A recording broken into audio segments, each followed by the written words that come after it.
The number of Americans who have mistakes on their credit reports is staggering. A 60 Minutes report exposed that most people cannot even correct the problems. CBS 2's Christine Sloan follows up.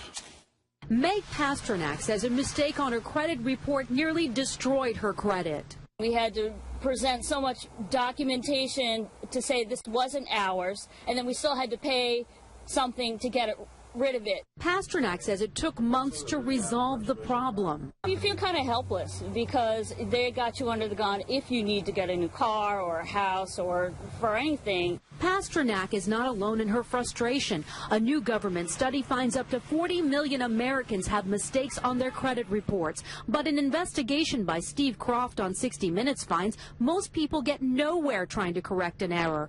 Ohio's Attorney General tells Croft that is a clear violation of a federal law. The federal law says that if you believe that there is a mistake, you can go to them and they have an obligation to do a reasonable investigation. They're not doing a reasonable investigation. End result, if we're successful, is a deletion of that record from your credit report. The credit pros in Newark help people fight agencies like TransUnion and Experian. All the information they receive from a customer, they translate it into a code. They don't forward the letter and the proof of payment to the creditor. They just forward the 3-digit code. So the best way to protect yourself?